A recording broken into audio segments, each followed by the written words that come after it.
해보자. 우리가 1교시 때 서정수의 견우의 노래 그리고 오세영의 모순의 작품하고 너희들이 개별적으로 거기 우리 채점하고 채점까지 해봤고요. 이제 문제풀이로 바로 넘어가도록 할게요. 몇 페이지를 보시냐면 26페이지. 일단 이 부분은 얘들아 간략하게 정리합시다. 너희들 하면서 빈칸 채우세요. 시적 화자인 견우가 시적 대상인 직녀에게 말을 건네고 견우와 직녀가 사랑을 위해 이별을 하는 건데 정서 태도는 뭐냐? 그냥 우리가 막 철없을 때 만나는 사랑이 아니라 성숙한 사랑을 위해서는 이별을 받아들이고자 한다. 우리가 일반적으로 사랑하는 사람은 이별을 무조건 부정적으로 생각하는데 그게 아니다. 그리고 이제 각자의 본분에 충실하며 재회를 기다리고자 한다. 이게 지금 여기서 각자의 본분에 충실하면서 재회를 기다리고자 한다. 이게 현실에 임하는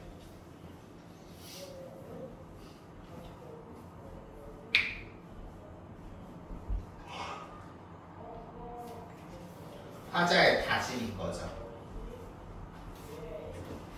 그리고 이제 오세영의 모순의 흙이라는 거는 화자와 그릇의 속성을 관찰하면서 여기 정서 태도가 중요하죠. 얘들아 여기 발표 치자.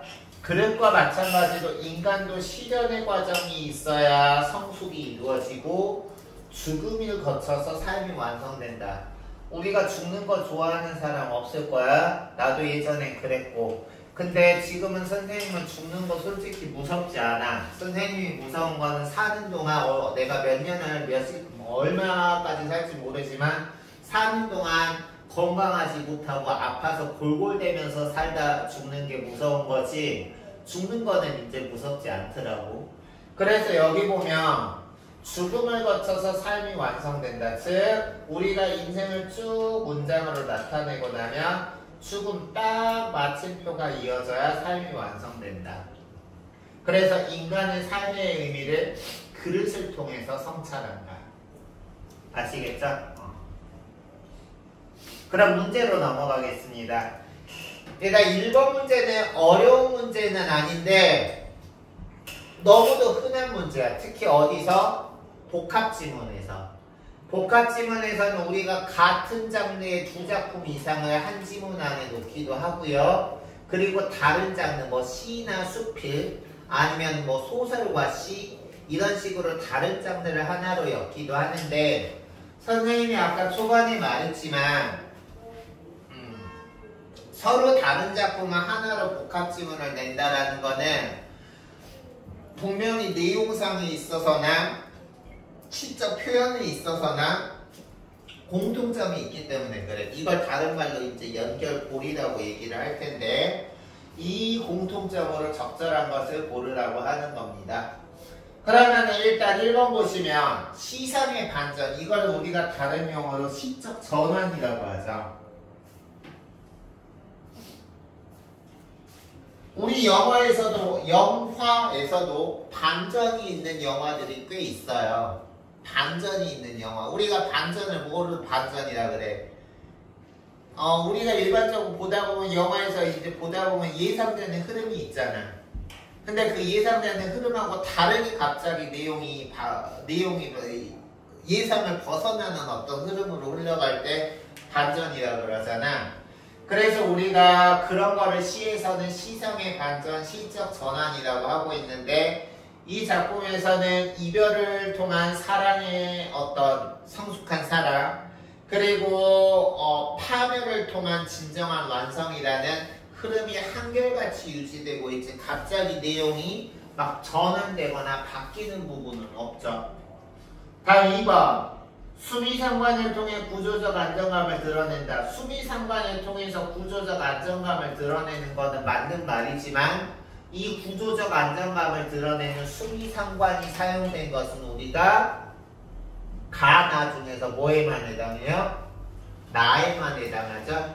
나에만 해당한다. 나라고 쓰시고요. 3번 명암의 대비를 통해서 화자의 내면을 나타낸다. 밝고 어두움? 아니죠. 이 시에 뭐 밝고 어두움이 대비되어 있는 건 없죠. 그래서 아니고. 다음 U49 예를 들어서 4번에서는 뭐뭐가 있어야 하네, 뭐뭐가 있어야 하네. 그리고 나 작품에서 그 오세영의 모순의 흙에서는 뭐뭐 는다, 뭐뭐 는다라는 현재형 어미가 반복되어 있지. 그치? 그래서 여기서는 4번이 공통적으로 맞는 거니까 정답 4번이고요. 5번 같은 경우는 얘들아 어떤 시가 명사로 시상을 마무리했을 경우에 그게 가지는 효과가 시적 여운을 자아낸다라는 건 맞는 말이야. 우리 국어의 문장 구조상 우리 국어는 명사로 끝나는 문장이 영어는 거의 명사로 끝나겠죠. 기본 다양한 문장 형식이 있고 막 수식어구도 있으니까 그렇지만 우리가 기본적으로 영어의 문장 구조는 SVO 구조라고 하니까 목적어로 끝나는 경우가 많을 거야. 근데 국어는 안 그렇잖아. SOV 구조잖아. 그래서 서술어로 끝나는 경우가 많은데 명사로 끝날 때는 일상적으로 우리 국어에서 마무리되는 서술어 어찌하다 어떠하다 무엇이다로 끝나지 않으니까 시적 여운을 자아내는 효과를 나타내는 건 맞아요. 알겠어요? 근데 이 가작품이나 나작품에서 명사로 끝나고 있습니까? 아니죠. 다 뭐 있어야 하네 서술어로 일반적인 우리 국어 문장 구조로 지금 끝나고 있죠. 그렇기 때문에 명사로 시상을 마무리할 때 이런 효과를 드러내는 것은 맞지만 이 명사로 시상을 마무리하는 작품은 없으니까 5번은 적절하지 않다. 따라서 적절한 것은 4번이다. 2번 보시면 공간 개념인 여기는 우리가 선생님이 아까 시 분석하면서 서정주의 견우의 노래에서 여기가 현재의 공간으로서 화자가 지금 인과 부재하고 이별하는 상황을 나타내는 공간이라고 설명했던 기억나는데 필기가 되어 있는지는 모르겠다. 보기 보시면요. 공간 개념인 여기는 시간으로는 지금, 상황으로는 당면한 현실과 연결되어 있다. 그 다음 밑줄 치세요. 여기에는 지금의 현실의 의미를 부여하고 미래를 기약하는 인식과 태도가 반영되어 있다. 밑줄.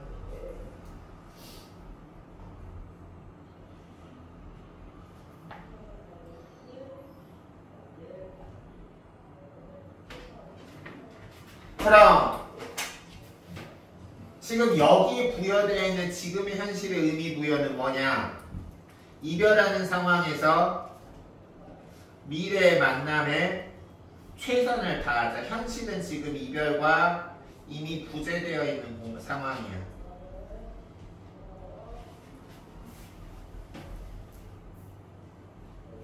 근데 거기에 대해서 미래를 기약하는 인식과 태도는 뭐예요?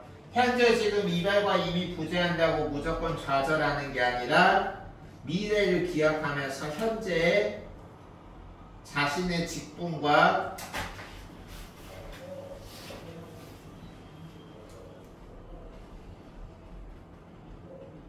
본분에 최선을 다하자라는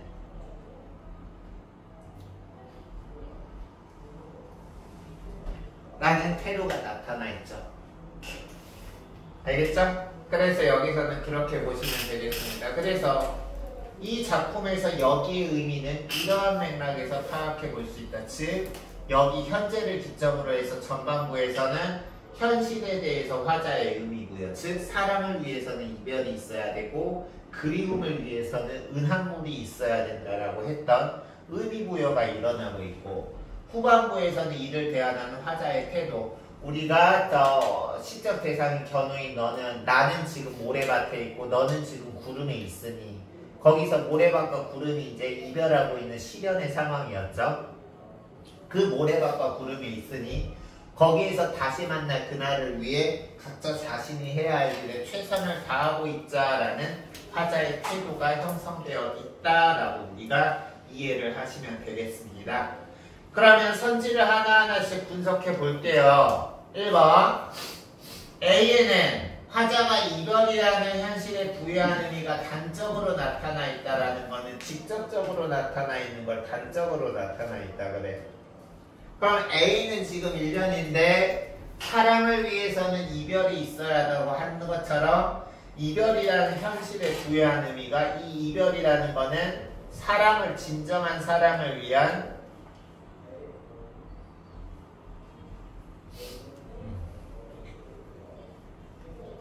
통과 의례라는 의미가 드러나 있죠.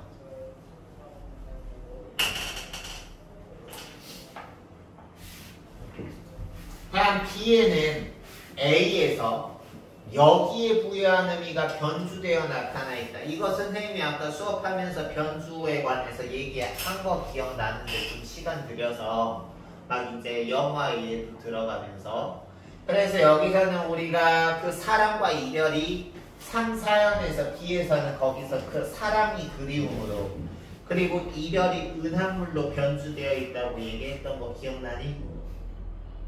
한번 필기 기억 안 나면 찾아봐. 거기 우리 필기한 거에서 1, 2연에서 사랑과 이별이 3, 4연에서 그리움과 은합물로 변주되어 있다고 선생님이 설명했어요. 그쵸? 그러니까 이거 맞는 거죠.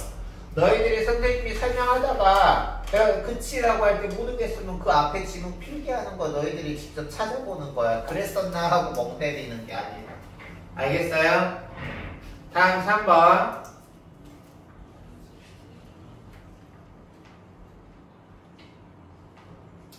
C에서는 이럴 때 선생님이 한번 짖어줘야죠. 왜? 말도 안 되는 뻘소리, 개소리 하고 있으니까 현실 상황과 미래에 대한 기약에서 얘들아 갈등? 이 사람이 지금 현실과 미래에서 갈등하고 있어요? 아니죠. 현실은 지금 자기는 모래밭에 있고 직녀는 거기서 지금 어디 있었냐 구름에 있었지만 그 현재 이별이지만 미래 그 순간을 위해서 현재의 본분에 최선을 다하자라고 C에서 얘기하고 있지 갈등하고 있지 않아요. 다시 말해서 현실 상황과 미래에 대한 기약 사이에서 조화로운 화자의 모습을 나타내고 있죠.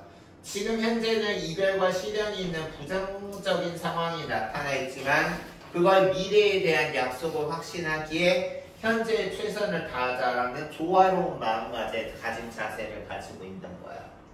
알겠나요?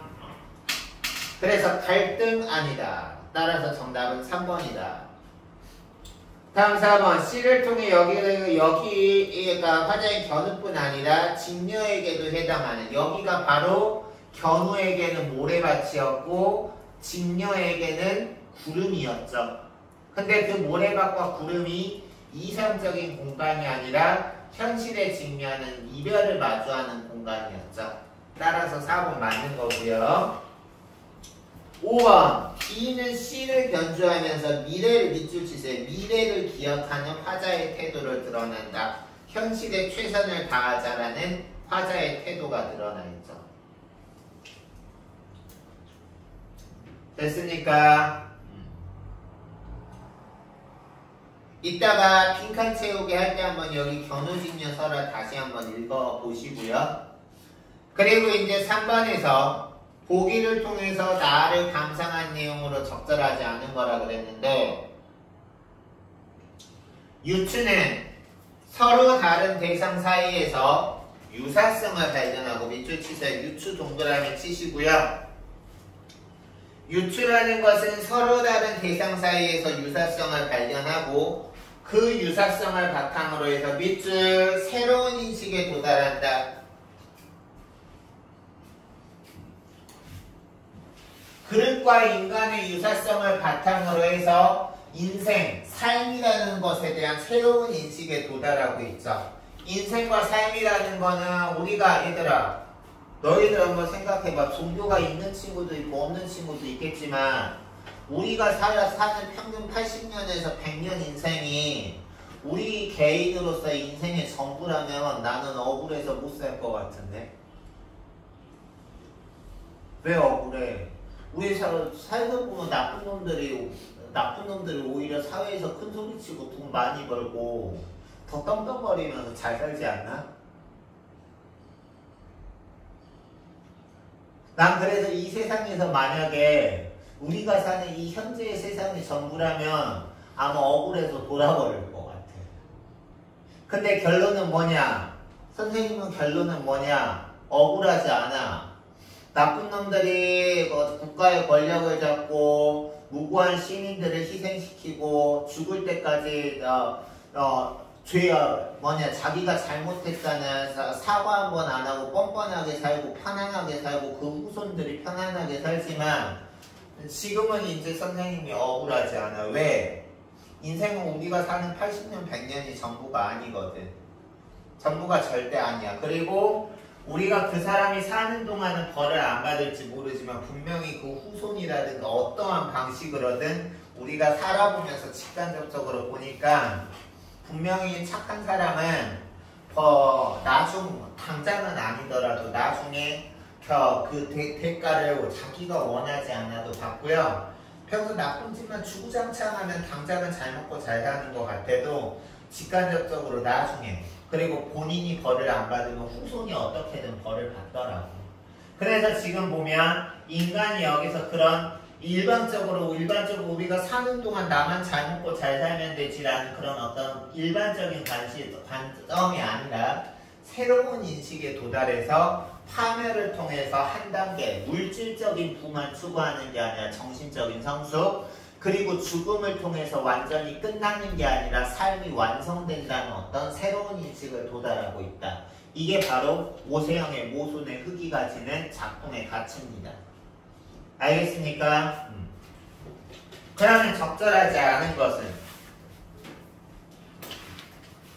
1번 화자는 깨진다는 속성과 죽는다는 속성을 대응시키고 있다.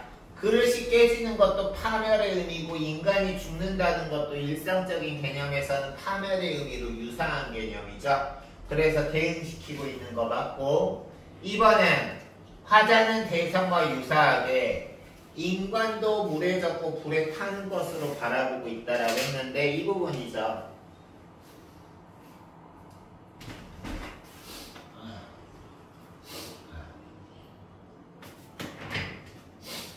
그릇이 시련을 겪는 부분이죠. 물로 반죽되고 불에 그을리는 것처럼 인간도 성숙을 위해서 물에 젖고 불에 탄다. 즉 이 그릇과 마찬가지로 인간도 그릇이 이렇게 되는 행위가 인간이 겪는 게 이런 행위로 대응되니까 우리가 맞는 가치가 되는 거죠. 따라서 3번에 2번 맞고요.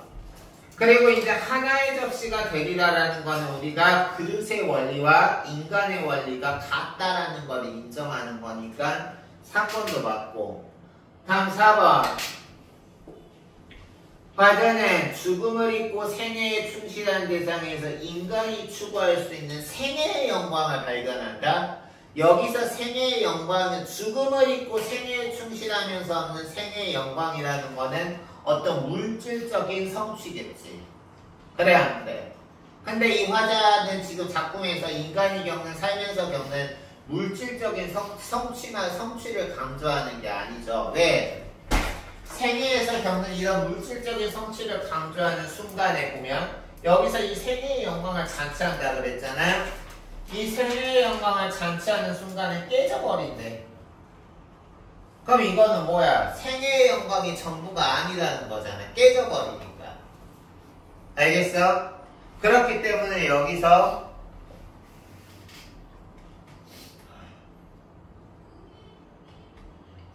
(4번에서) 생애의 영광을 궁극적인 가치로 추구하거나 그걸 인간이 추구하는 가치라고 보는 건 잘못됐으니까 정답이 4번이죠. 다음 5번은 모순은 화자가 깨닫게 된 인간과 삶에 대한 인식. 그쵸? 파멸이 우리가 부정적인 게 아니라 완성을 위한 과정이다라는 어떤 인식을 보여줄 수 있겠지. 알겠어요? 따라서 정답은 4번입니다. 알겠습니까? 오케이? 그러면 시간을 좀 드릴 테니까 26쪽, 27쪽 빈칸 채우기 해보십시오.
조화조건이 다 해가요.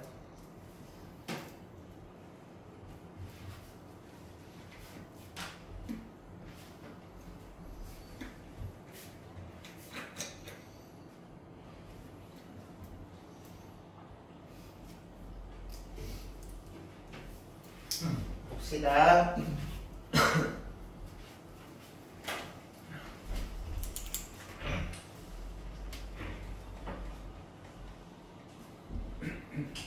시작.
다 됐죠? 그럼 이제 우리 문법 해보겠습니다.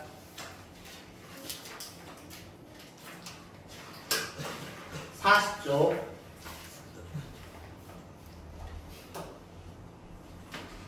우리가 오늘 할 문법 파트는 중세국어 파트예요.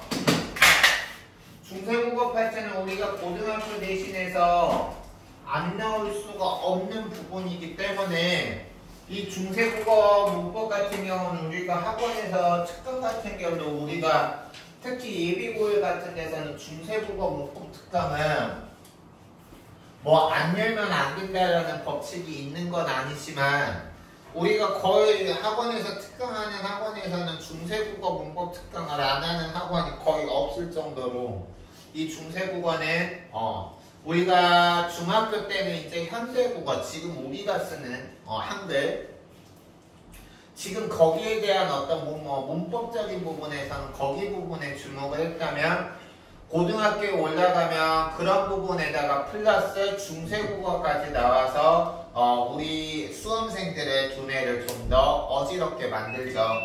그래서 우리가 이 중세국어 같은 경우는 너희들이 한꺼번에 뭐 예를 들어서 나 뭐 몇 주 들여서 중세국어 마스터해야지. 뭐 예를 들어서 나 뭐 이번에 뭐 몇 시간 뭐 예를 들어서 하루 뭐 10시간이면 중세국어 다 끝내버릴 거야. 말도 안 되는 소리예요. 중세국어 범위가 그렇게 만만한 줄 알아요? 아니죠. 그래서 우리가 중세국어 같은 경우는 너희들이 앞으로도 공부할 때마다 나오는 부분이 있을 때 이 부분은 너희들이 암기, 특히 이해를 그냥 이해 없이 암기하는 거는 암기도 힘들고 설령 암기한다 그래도 오래 안 가기 때문에 원리를 이해하는 것을 바탕으로 해서 암기가 필요한 부분입니다. 그래서 이번에 중세국어 나온 김에 오늘 잘 보시고요. 그리고 이제 내가 너희들하고는 수업을 처음 하니까 먼저 이 부분 얘기하면 우리가 이제 이 문법 같은 경우 모의고사에서는 보통 45문제 중에서 11번에서 15번에 5문제가 나오는데 경우에 따라서 11번하고 12번에 이렇게 비문학 지문처럼 우리가 지문을 길게 주고 거기에 이제 그 문제에서 세트 문제에서 다루고자 하는 핵심 문법 내용에 관한 이론을 비문학 지문처럼 길게 설명하고 있는 세트 문항이 문법이 2문제가 한 세트가 있습니다. 이 문제 같은 경우는 너희들이 평소에 문법 공부를 성실히 해서 그 당일날 보게 되는 어떤 문제에서 나오는 문법 내용이 너희들이 익숙하게 이미 알고 있는 내용이라면 정말 우리가 80분 안에 45문제를 다 풀고 마킹까지 해야 되는 시간 싸움이 시험에서 되게 많이 도움이 돼요. 문제를 빨리 정확히 해결하는 데도 도움이 되고 그리고 이제 시간 낭비하는 데도 도움이 되고 하지만 애석하게도 그 지문에서 나오는 내용의 문법 내용을 너희들이 잘 모르겠다. 그러면 방법 없지. 최대한 빠르게 그 지문 안에서 말하고자 하는 문법 내용의 핵심 내용을 표시하거나 정리를 하면서 그거를 문제에서 나오는 내용에 이렇게 적용하는 훈련을 평소에 해주셔야 돼요. 그래서 선생님이 말하고자 싶은 것은 비문학 같은 경우는 지문 봤을 때 비문학 지문인데 외우는 사람 있나? 없어요. 혹시 비문학 지문 내용 암기하려고 그랬다면 바보 같은 짓이에요. 그럴 필요 없어요. 우리가 보는 지문의 내용은 똑같은 내용 다시는 안 나와. 다만 우리가 문법에서는 이런 부분에서 너희들이 미리 알고 있는 내용이 안 나왔다면 그 평소에 공부할 때 이 내용은 너희들이 정리해서 너희들 머릿속에 지식으로 암기를 하는 것을 강하게 추천합니다. 알겠습니까? 어떤 형식으로든 내신이라든가 아니면 모의고사에서 한 개의 문제로도 우리가 얼마든지 변형돼서 나오기 때문에 그래서 먼저 문법에서 세트 문형의 특징에 대해서 간략하게 얘기했고 내용으로 들어갈게요. 국어에서는 일반 어휘처럼 문법 형태소에서도 하나의 형태가 여러 의미로 쓰이거나 밑줄 치세요. 하나의 형태가 여러 의미로 쓰인다. 첫 번째 줄에서 두 번째 줄. 자, 수업 시간에는 항상 펜을 이렇게 들고 있어. 중요할 때 언제 바로바로 필기해서 할 수 있게.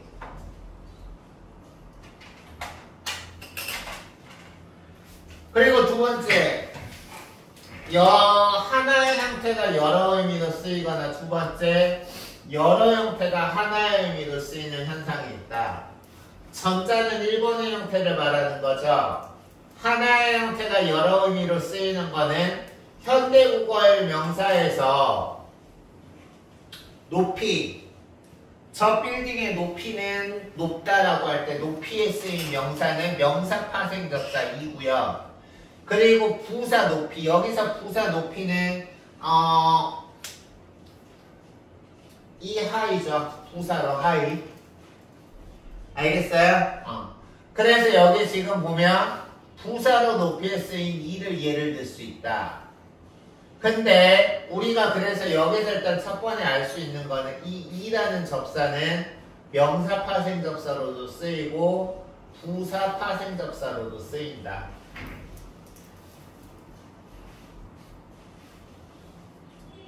그럼 그 다음 봅시다. 명사 파생접사 2는 여러 의미로 쓰인다. 그래서 명사 파생접사 2의 의미가 놀이에서는 행위, 구두 닦기에서는 하는 사람, 연필 깎기에서는 도구. 나라면 이런 포인트에다가 표시해 줄 것 같아. 행위, 사람, 도구. 그리고 후자 같은 경우는 뭐예요? 여러 형태가 하나의 의미로 쓰이는 경우죠. 후자는 여러 형태가 하나의 의미로 쓰이는 건데 바로 밑줄 현대국어의 명사 파생접사 이와 음을 예를 들 수 있다. 근데 이제 중세국어 여기서부터가 중요하죠.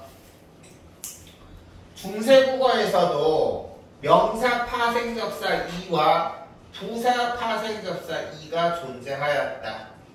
여기 지금 보면 이 같은 경우가 명사 파생접사로도 쓰이고 부사 파생접사로도 쓰인다고 나와 있잖아. 그게 중세국어에서도 그대로 적용이 되었대.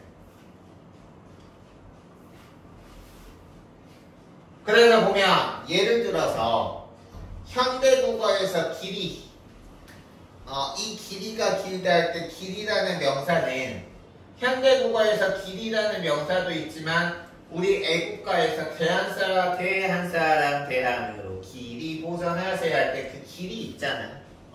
그 길이와 마찬가지로 길이라고 할 때 이때는 명사로 쓰이면 길이가 길다 할 때 명사, 그리고 부사로는 그 길이 보전하세요 할 때 길이라는 부사로도 쓰인다. 또한 이는 사리 할 때 사리처럼 동사 어간에 붙어서 여기 지금 보면 행위의 의미를 나타내기도 했지만 이 같은 경우는 현대국어에서는 명사 파생접사 이가 행위, 사람, 도구의 의미를 다 나타냈지만 중세국어에서는 행위의 의미는 나타냈는데 사람, 도구의 의미는 나타내지 않았다라고 나와 있죠. 됐어요? 그러면 얘들아 우리가 그 다음 넘어가기 전에 여기 지금 보면 중간중간에 접사라는 단어들이 자주 나왔고요. 접사. 알겠어? 접사. 그리고 여기 보면 막 어간 이런 용어들이 나왔어요. 그래서 우리는 너희들 다들 국어 잘한다라는 전제 하에 선생님이 퀴즈 하나 내볼게요.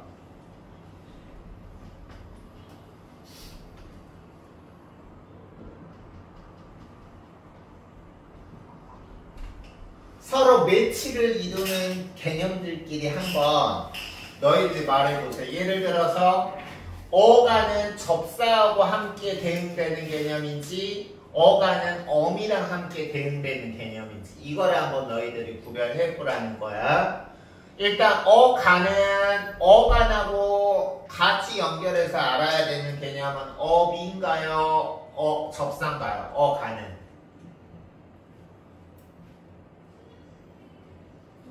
어미. 됐어요?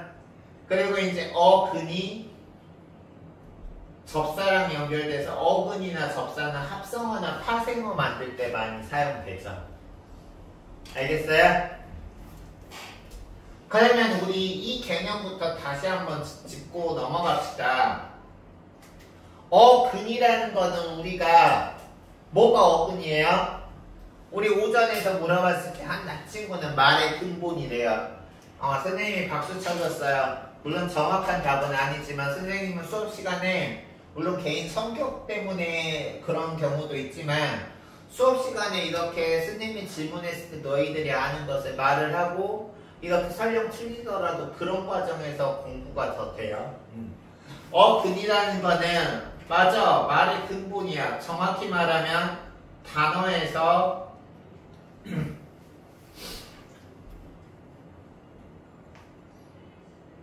실질적인 의미를 갖는 부분.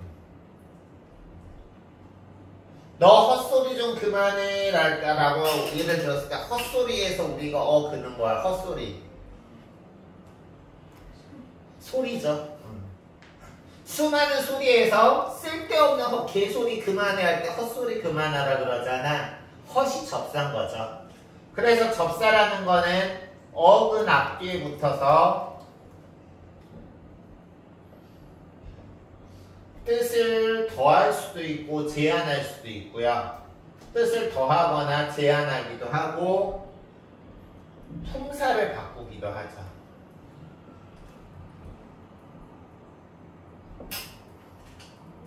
그래서 우리가 접사가 품사를 바꾸는 경우가 우리가 뭐 명사형 파생접사, 부사형 파생접사 이렇게 지금 지문에서 공부하고 있는 거예요. 알겠어? 너희들이 이 어근과 접사의 개념은 어근과 접사의 개념은 우리가 영어에서도 활용되기 좋으니까 잘 알아두시면 좋아. 너희들 영어도 단어 어느 정도 단어량이 너희들이 있으면은 지문에서 모르는 단어 나와도 어떤 단어들은 대략 뜻이 짐작되는 경우 경험해 본 적 있어? 처음 보는 단어인데 대략 뜻이 짐작되는 경우 있어요? 없어요? 대답해봐. 나 대답하면 B도 있어요? 왜냐면 우리가 영어에서도 접두사랑 접미사라고 해서 우리가 그런 접두사나 접미사를 알면 너희들이 영어 단어에서도 모르는 단어 나와도 대략 뜻을 알아요. 예를 들어서 뭐 수많은 게 있지만 trans라는 접두사가 붙으면 뭐 transfer, transport, transplant 이런 식으로 하면 다 이게 각각 별개의 뜻이 있지만 이 trans가 우리가 이렇게 이동한다라는 뜻이 있거든. 그래 안 그래? 그래서 그런 것처럼 이 국어에서도 접사가 그런 역할을 해준다는 거죠. 알겠어요? 다음 어간과 어미는 이거는 이제 명사 단어에서 쓰이는 거라면 명사 복합어 합성어나 파생어에서 쓰이는 거라면 어간과 어미는 용언에서만 쓰이는 거죠. 동사나 형용사로 할 수 있는 용언에서만 쓰이는 개념이 어간과 어미죠. 우리가 명사에서는 어간어미라는 말 안 하지. 그럼 어간은 우리가 용언을 활용할 때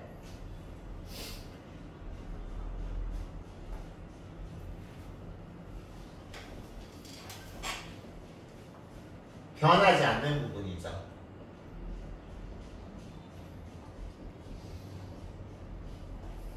예를 들어서 먹다, eat. 먹다 할 때 먹고, 먹어도 먹지만 등등등 하면 먹은 변하지 않잖아. 먹이 어간이죠. 어미는 그렇게 활용할 때 뒤에 자유롭게 뭐 고, 도, 지만, 뿐 이런 식으로 나오는 용언을 활용할 때 변하는 부분을, 형태가 변하는 부분을 어미라고 하고요. 그래서 이걸 헷갈리기 쉬운 개념이고 우리가 특히 단어하고 관련된 문법을 풀 때 기본적으로 이 개념이 탑재된 상태에서 문법을 풀어야 어떤 단어에 관련된 다양한 문법이 나올 때 이해가 쉬워지니까 이번 기회에 다시 한번 정리해 주시고요. 그래서 우리가 이걸 바탕으로 해서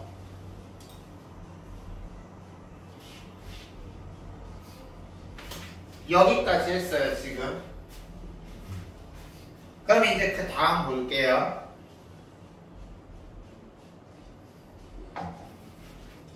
그 다음 보시면 중세국어에서 명사 파생접사 이처럼 용언 어간에 붙는 파생접사도 있었대. 중세국어에서는 용언의 어간에 붙는 파생접사도 있었는데 이때는 우리가 의야. 의 명사 파생접사가 의야.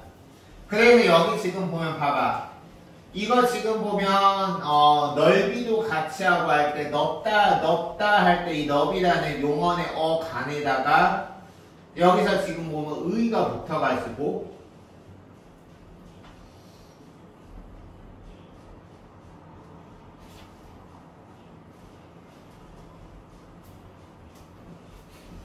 그렇죠?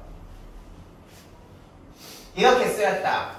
근데 이때 의는 이와 달리 부사는 파생하지 않았대. 우리가 이 같은 경우는 명사 파생접사도 있고 부사 파생접사도 중세국어에서 있었는데 용언의 어간 뒤에 붙이는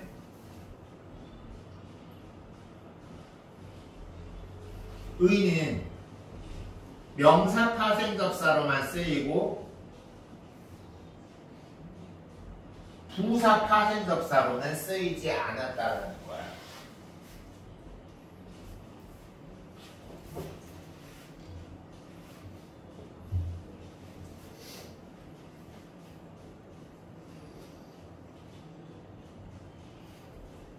주의해주세요. 쓰이지 않았다. 부사 파생접사로는. 그리고 이 같은 경우는 모음조화를 그렇게 쓰지 않았어. 여기 지금 이 같은 경우는 모음조화 그딴 거 신경 안 쓰고 다 이었는데 의는 모음조화에 따라서 변했대. 이 의 같은 경우는 모음조화를 적용해서 우리가 모음조화라는 거는 양성모음은 양성모음끼리 음성모음은 음성모음끼리 결합하는 걸 모음조화라 그러지. 예를 들어서 토끼가 깡충깡충 뛰어 깡총깡총 뛰어 깡총깡총 뛰죠. 그리고 공룡이 껑충껑충 뛰어 껑총껑총 뛰어요. 껑충껑충 뛰잖아. 그래 안 그래? 그게 모음조화잖아. 그치? 그래서 우리가 깡총깡총 하면 뭔가 귀엽고 가볍고 발랄한 느낌이 드는데 껑충껑충 하면 막 이런 사람이 막 쿵쿵 걷는 느낌이 들잖아. 그쵸? 그래서 여기 지금 보면 이 의는 모음조화에 따라서 양성모음 뒤에서는 의가 형태가 발음은 똑같이 하고요. 의로 쓰였대.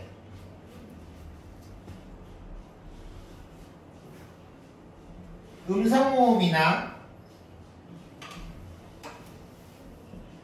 양성모음, 음성모음 다 아닌 거에서는 그럼 의라고 쓰인 거겠죠.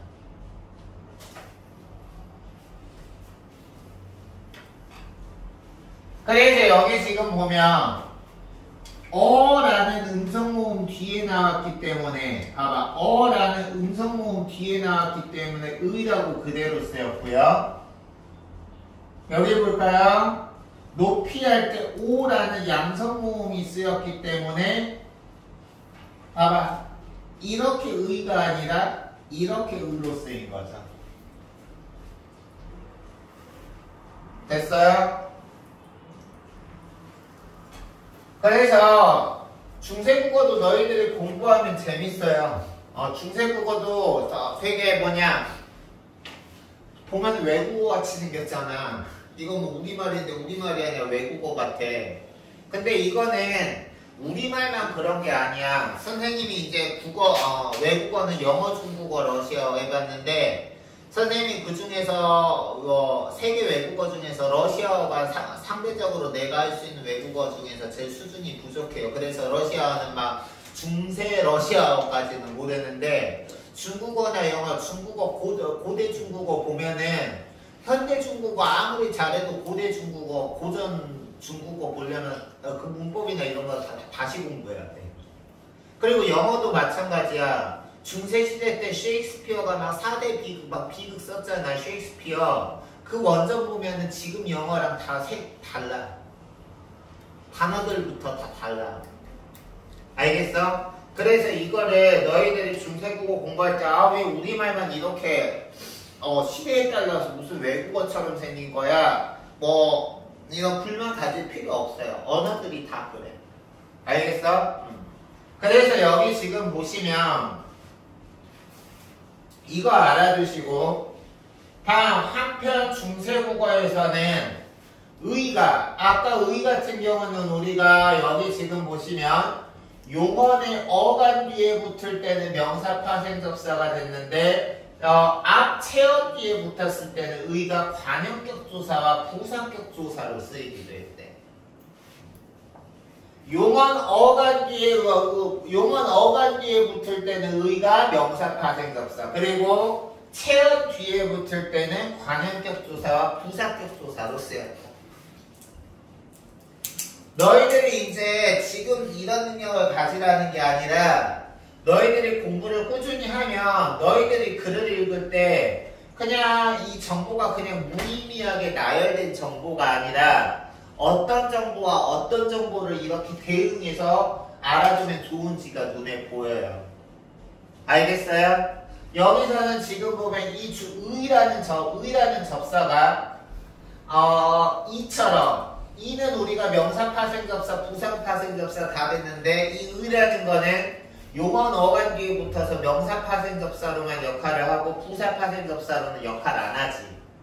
그리고 이 의가 또 용언 어간 뒤에 붙을 때는 이렇게 되는데 용언 어간 뒤에 붙는 게 아니라 명사 대명사 수사로 결합되는 체언 뒤에 붙을 때는 의가 관형격 조사나 부사격 조사로 쓰였다는 거야. 알겠어요? 그래서 관형격 조사는 평칭의 유정체언 뒤에 쓰였고 부사격 조사는 서술어와 호응해서 시간부사어, 장소부사어로 쓰였는데 이 관형격 조사나 부사격 조사로 쓰이는 의도 양성모음 뒤에서는 이렇게 쓰이고 음성모음이나 양성, 음성 다 아닌 모음에서는 그냥 의라고 썼다는 거죠. 그래서 여기 보시면 봐봐. 여기서 지금 범의해서 우리가 현대국어에서는 의가 관형격 조사로만 쓰이지. 제아의 커피, 그리고 누구냐 지원이의 필통, 그리고 주원이 의 볼펜에서 의가 주원이 된다. 주아의 볼펜처럼 의가 관형격 조사로만 쓰이는데 우리가 중세국어에서는 관형격 조사, 부사격 조사로 다 쓰인다. 보자. 여기서 범이 뭐예요? 타이거잖아. 호랑이를 범이라고 그러잖아. 그치? 그래서 우리 띠 중에서 호랑이 띠라고도 하지만 범띠라고도 하잖아. 그치? 86, 98. 너희들 몇 년생이니? 너희들 호랑이 띠야? 선생님 남동생이 호랑이 띠거든. 86. 너희들 호랑이 띠구나. 알겠습니다. 그래서 여기 보면 음성모음이지. 그치? 음성모음에서는 의로 쓰였고 여기서 지금 유전명사라는 거는 뭐냐면 생물이야. 생물 살아있는 거. 범, 호랑이. 그리고 여기서도 지금 사람, 유전명사니까 의가 부사격 조사로 쓰인 게 아니라 관형격 조사로 쓰인 거야. 이해가요? 근데 여기 봐봐. 묻은 우리가 육지를 묻히라 그러지. 육지. 바다 아니라 육지. 육지나 밤이 안 됐다. 밤, 나이트. 밤은 우리가 유전명사가 아니잖아. 무생물이잖아. 추상명사 아니면 무생물이잖아. 그러니까 이거는 뒤에 무정명사니까 이때 의 같은 경우는 관형격 조사가 아니라 부사격 조사라는 거지. Understand? 그리고 지금 여기 보면 무태에서 음성모음일 때는 우리가 의 그대로 쓰였고 사람의 할 때 아래야. 그리고 밤 할 때 아는 양성모음이죠. 양성모음에서는 이렇게 쓰였죠. 그래서 현대국어도 마찬가지지만 중세국어는 특히 더 외국어처럼 생겼기 때문에 너희들이 어떤 이론 개념이 나오면 그것만 머리에 암기하는 것보다 그 개념에 해당하는 이해하고 직접 적용해보는 거야. 유정명사는 호랑이, 사람, 살아있네. 그럼 여기서 의는 관형격 조사겠구나. 묻, 땅, 밤, 무정명사네. 그럼 여기서 의는 부사격 조사겠구나. 그리고 여기에서 범에서 묻에서 우는 음성모음이니까 의라고 그대로 썼구나. 그리고 사람에서 아래야, 밤에서 아는 양성모음이니까 이렇게 이 의라고 썼구나. 이렇게 실제로 적용을 하면 훨씬 더 기억에 오래 남습니다. 알겠어요? 너희들 외국어 공부할 때도 선생님은 외국어 공부할 때 영어, 중국어도 공부할 때 제일 자주 썼던 방법이 물론 처음에 진짜 초보일 때는 못 그랬지만 어느 정도 좀 이제 레벨에 도달했을 때는 문장을 통째로 암기하는 연습을 나는 많이 했었어. 문장 통째로 암기하는 게 많이 도움이 되더라. 중세국어도 마찬가지야. 너희들이 모든 중세국어에 나와 있는 고등학교 때 나와 있는 자주 나오는 중세국어 예문을 다 암기할 수는 없지만 자주 나오는 단어라든가 문장 같은 경우는 통째 외워두면 그 원리 문장을 암기하면 그 문장에 나와 있는 속에 들어있는 문법 원리를 너희들이 이해를 하고 있다는 뜻이거든. 그 문장에 나와 있는 문법 원리가 정확히 이해가 돼야 그 문장이 암기가 되거든. 알겠어요? 그래서 그 방법도 한번 너희들이 이제 나중에 혼자 공부할 때 해보도록 하십시오. 분명히 도움이 될 겁니다. 그래서 여기까지 설명 들어갔고요. 1번하고 2번 잠깐 시간 드릴 테니까 풀어보세요.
다 했어요.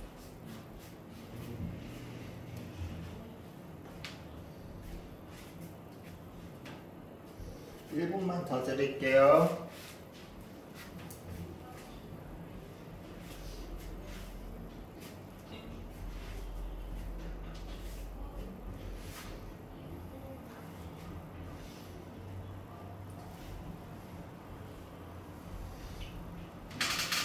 슬슬 같이 해볼까?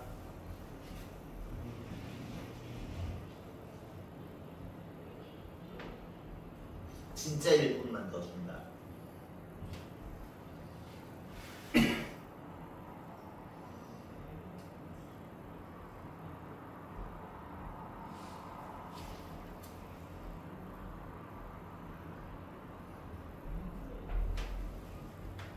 해봅시다. 1번 보시면 윗글을 바탕으로 추론한 내용으로 적절한 것은 이렇게 했는데요. 일단 여기서 우리가 평소에 공부할 때는 너희들이 정답을 찾는 것도 중요하지만 각각의 선지의 어떤 정답의 근거가 지문에 나와 있잖아.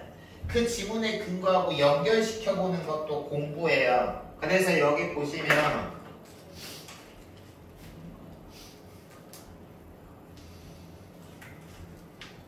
지금 여기서 이런 거 같은 경우는 1, 2번의 근거가 여기서 되는 거죠. 됐어? 그래서 현대국어 책꽂이에서 2가 행위, 사람, 도구의 의미가 있는데 책꽂이는 책을 꽂는 도구, 수단이라는 의미가 있으니까 수단의 의미가 되겠죠. 여기서처럼 행위의 의미가 아니라. 그쵸? 그래서 얘는 행위가 아니라 수단이니까 틀렸고 2번 현대국어 놀이에서 이는 중세국어 사리에서 이와 달리 하는 사람의 의미로 쓰였다라고 했는데 여기 지금 봐봐. 우리 현대국어에서 놀이라는 명사에서 이는 행위의 의미잖아. 사람이 아니라 행위의 의미로 쓰였고 그리고 사리 같은 경우는 사리가 행위의 의미죠. 그래서 칠판 봐봐. 사리가 행위의 의미지. 그래서 여기서는 사리가 행위의 의미니까 현대국어 놀이에서 이는 중세국어 사리에서 이와 달리 뭐뭐 하는 행위의 의미로 쓰인 거죠.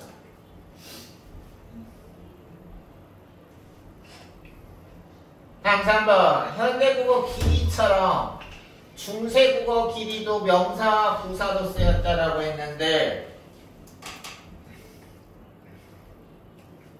여기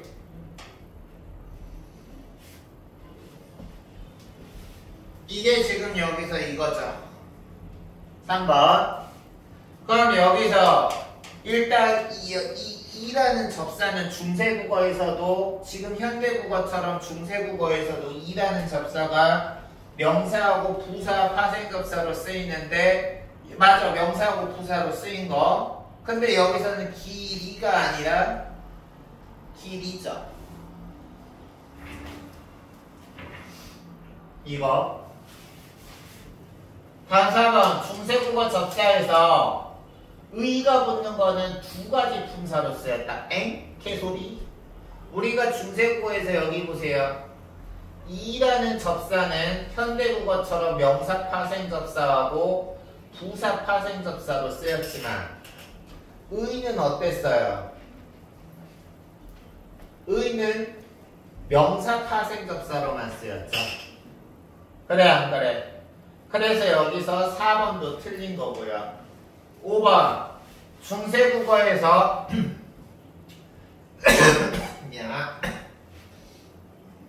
잠깐만요.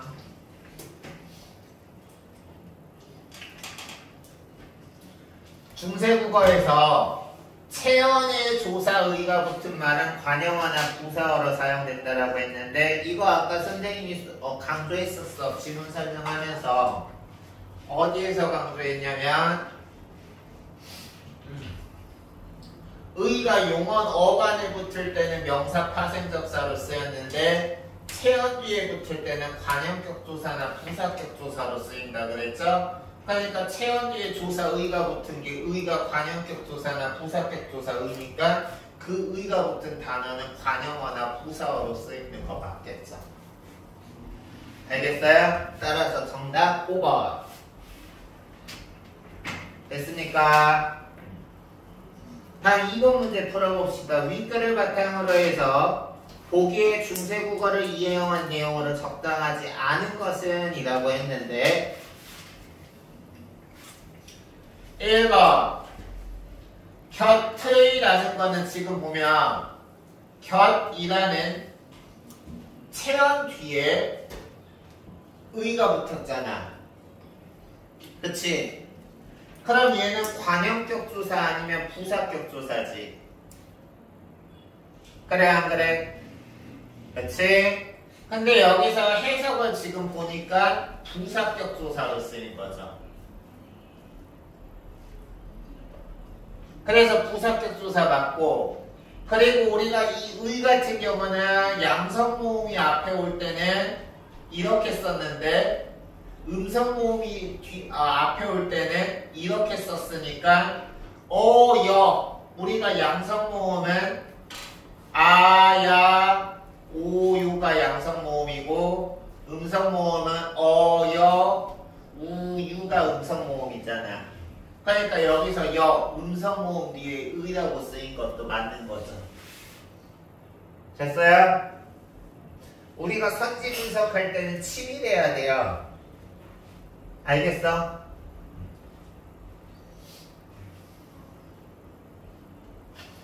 다음 2번. 구비에서 의는 모음조사형 부사 파생접사라고 했는데 얘들아 얘 같은 경우는 우리가 의 같은 경우는 아까 중세국어에서 이는 명사 파생접사하고 부사 파생접사로 다 쓰였는데 의라는 거는 우리가 일단 접사로는 명사 파생접사만 쓰였지. 그러니까 여기서 부사 파생접사로 쓰인 게 아니고 여기서는 지금 보면 구비에라고 해서 부사격 조사로 쓰인 거예요. 알겠어? 그리고 3번 디귿에서 볼기는 밝히라는 건데 여기서 밝히라는 거는 현대국어라면 밝게 비추어 라는 뜻이잖아. 밝게 비추어라고 했으니까 여기서 지금 보면 부사 파생접사 맞죠? 우리가 의가 아니라 이는 명사 파생접사, 부사 파생접사 다 쓸 수 있었으니까. 알겠어? 그리고 우리가 의 같은 경우는 모음조화에 따라서 양성모음일 때랑 음성모음일 때 달랐지만 이 같은 경우는 모음조화랑 무관하다 그랬죠? 그러니까 맞는 거고. 다음 3번 글짓기에서 이는 일단 의가 아니라 이니까 모음조화랑 무관한 거 맞고 이는 우리가 현대국어처럼 명사파생접사, 부사파생접사 다 쓸 수 있었는데 글짓기니까 현대국어에서 음기 것 할 때 기잖아. 그러니까 명사파생접사 만든 거지. 다음 얘 같은 경우는 딸의라고 했는데 일단 우리가 의라고 됐는데 여기 보면 앞에가 딸이니까 체언 뒤에 붙었어. 맞지? 그러면 의가 체언 뒤에 붙으면 관형격 조사 아니면 부사격 조사였는데 현대국어 해석을 보니까 딸의 이름을 했으니까 관형격 조사 맞는 거죠. 그리고 여기서 지금 의가 앞에가 아래아라는 양성모음으로 쓰였으니까 양성모음에서는 의가 이걸로 바뀌어서 쓴 것까지 모음조화랑 연결시켜서 맞게 쓴 거죠. 따라서 적절하지 않은 정답은 2번. 알겠니? 여기까지 됐어요? 그러면 우리 3, 4, 5번 푸는 시간 가지고 선생님 설명하고 하면 오늘 수업 마치는데 3, 4, 5번 풀 시간 빠르게 3분 안에 풀 수 있으면 좋고요. 최대 4, 5분 정도 드릴 테니까 지금 얼른 한번 풀어보세요.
시간도 있어야 되니까 최대 3분 더 드릴게요.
뒤에 어차피 과제를 해야 되니까 문법 더 풀어보고 있어. 주한은 다 했어? 제한은 시간이 됐는데 얼른 해보세요.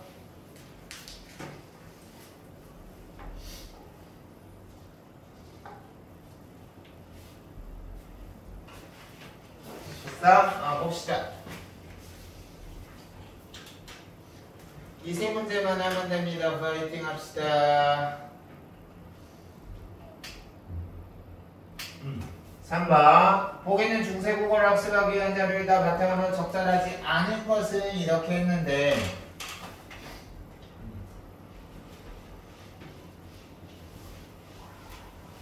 먼저 여기서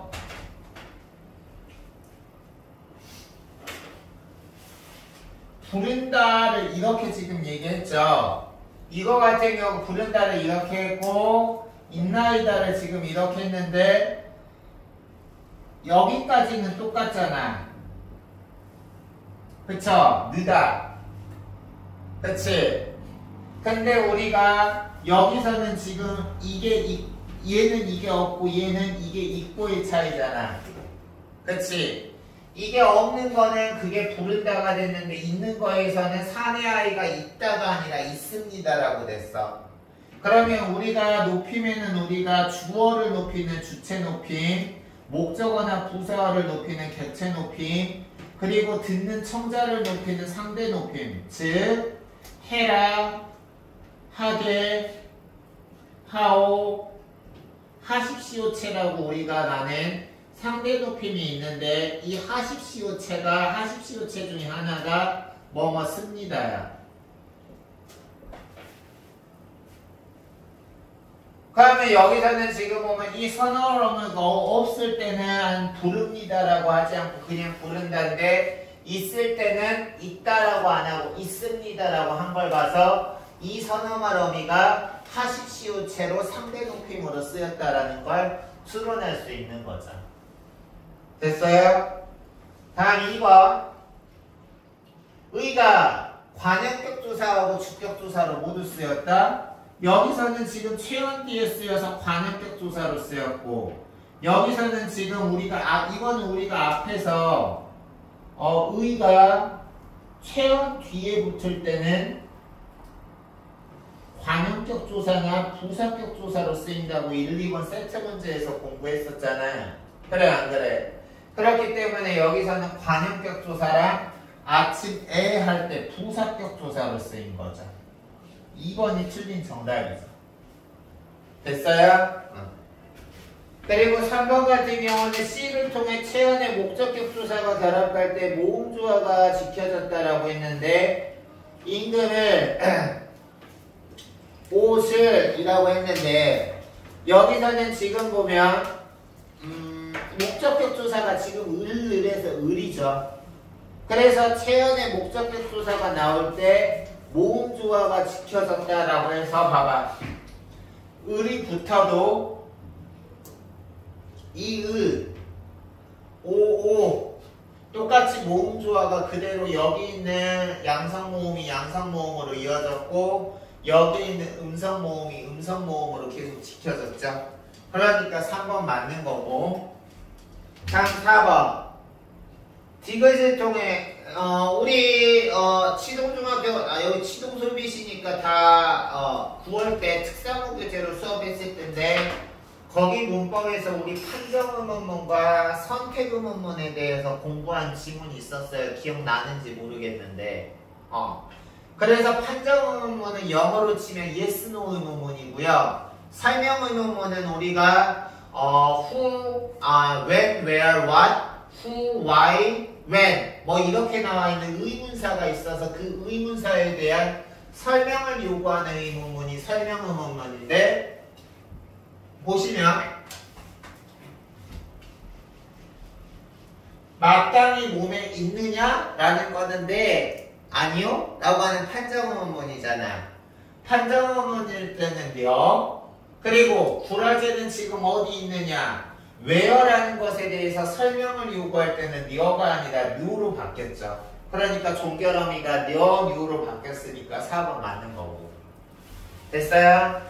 자, 이를 통해서 초성에 우리가 현대국어에서는 초성이 아니라 종성의 겹받침이 올 수 있는데 중세국어에서는 두 자음군이라고 해서 초성이 이렇게 겹받침이 올 수 있었죠. 알겠어요? 이런 거를 우리가 두 자음군이라고 그래요. 두 자음군.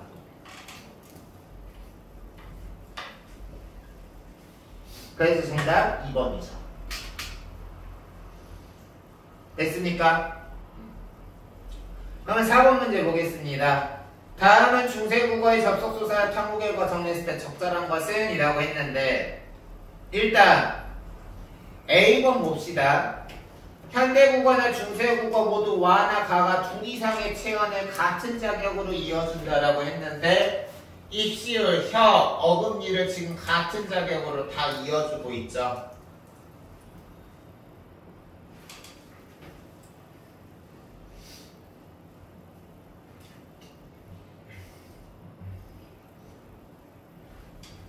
됐어요? 그래서 A는 맞고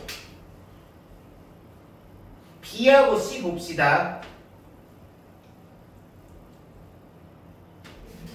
우리가 르 뒤에서는 와가 나오고 있죠. 르 뒤에서는 와가 나오고 있어요. 알겠어요? 이해가? 그렇기 때문에 여기서 르 뒤에서는 와가 나오고 있기 때문에 르 뒤에서 과가 나온다라고 한 거 틀렸고요. 알겠어? 그리고 모음 뒤에 지금 표에는 모음 뒤에는 와가 나온다라고 했는데 모음 뒤에 와가 나온다라고 했는데 아닌 거 하나만 골라도 이거는 틀린 거야. 모음 뒤에 와가 나오는 거 아닌 거 하나만 골라도 우리가 아닌 거야. 여기 지금 왜라는 모음 뒤에 와가 아니라 과가 쓰였잖아. 그래서 B하고 C는 둘 다 아닌 거죠. 그러면 3개 골라야 되니까 D, E는 다 맞겠네. 우리가 현대국어에서는 나는 사과와 바나나를 좋아해 할 때 우리가 와를 사과 앞에다만 붙이잖아. 사과와 바나나를 좋아해라고 하지 사과와 바나나 과를 좋아해라고 안 하잖아. 그래 안 그래? 앞에 체언에만 붙이는데 중세국어에서는 여기 보시면 중세국어에서는 산과 강에 할 때 산의 순 우리말이 왜잖아. 그리고 강의 순 우리말이 가람이야. 알겠어? 그래서 여기서는 지금 이렇게 앞에 앞체언 왜 하나에만 붙일 때도 있고 여기 보세요. 이 의는 두 가지 모양이 하늘과 땅에서 현대국어에서는 하늘에만 과를 붙이는데 중세국어에서는 과를 하늘과 땅과를이라고 해서 체언 두 개에다가 다 붙이기도 하죠. 그래 안 그래? 그쵸? 그래서 여기서 지금 보면 D, E는 모두 다 맞는 표현입니다. 따라서 맞는 거는 A, D, E 3번. 알겠어요? 그럼 마지막 문제 보자. 보기를 참고하여 기억 디귿에 들어갈 적절한 것을 고르라고 했는데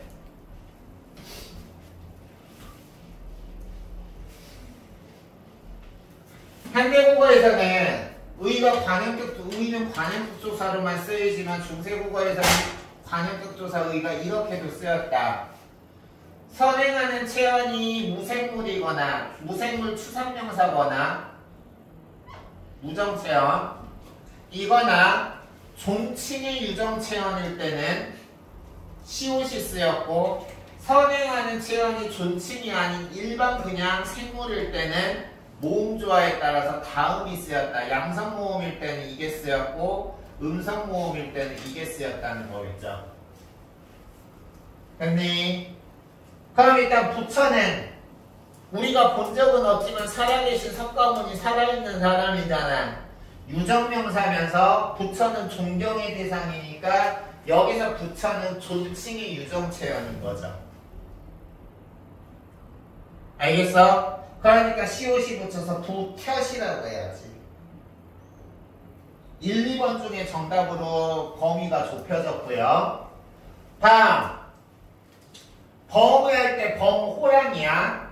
호랑이는 일단 생물이니까 유정체언이면서 존칭할 필요가 없으니까 호랑이 범은 여기 보세요. 존칭이 아닌 유정체언이면서 범할 때 음성모음이 쓰였으니까 이 의가 쓰여야죠. 오른쪽 의. 알겠어? 그러니까 여기서 1, 2번 다 오른쪽 의네. 정답 1, 2번 중에 하나네. 다음 아들이라는 거는 아들 유정명사인데 존칭할 필요가 없으니까 이 의 아니면 이 의고요. 아들 할 때 얘들아 칠판 봐봐. 양성모음아 아래야 양성모음. 양성모음이니까 양성모음일 때는 왼쪽 의가 쓰이죠. 그래 안 그래? 그러니까 여기서 정답은 2번이 되는 거지. 알겠어요? 여기까지 질문. 앞서 오늘 수업은 여기까지 할게요. 고생하셨고요. 주아는 다음 주부터 수요일 4시 반, 재아도 수요일 4시 반, 지원이는 수요일 4시에 클리닉 오시고요. 첫 주에 클리닉 올 때는 오늘 각자 교재가 달라서 채점을 우리 내신 기간 전에 했던 교재를 채점을 못했으니까 각자 지금 오늘 가지고 교재를 챙겨서 가지고 오도록 하세요. 그러면 그거 빨리 채점해주고 그리고 선생님이 그 L클래스 주간 모의고사 이거 드릴 테니까 그거 하시면 되겠습니다. 알겠습니까? 질문 있는 친구?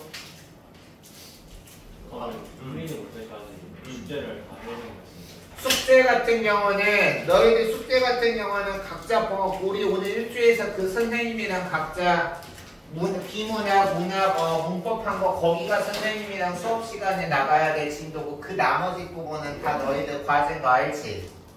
그치? 어휘까지 포함해서 그 과제 같은 경우는 클리닉까지가 아니라 다음 주 주말 수업까지 해오시면 되고요. 클리닉까지는 특별히 할 거 없이 그거 교재 챙겨가지고 여기 와서 그 클리닉 애드 클래스 자료 오면 여기서 문제 시간 안에 풀고 시간 안에 푸는 연습 꼭 시킬 거야. 시간 안에 풀고 채점하고 틀린 문제 보면서 너희들이 오답 분석 문제에다가 써가면서 하고 그래도 이해 안 가는 것들은 체크해서 선생님이랑 1대1로 옆에서 질의응답하는 시간 가질 거예요. understand? 또 질문? 없어? 그러면 다들 우리 처음 만나는데 열심히 공부해서 수고했고요. 자기 휴대폰 잘 챙기셔서 조심히 귀가하세요. 하원 체크 누르시고요. 알겠죠? 다들 고생했어. 주아도 고생했어.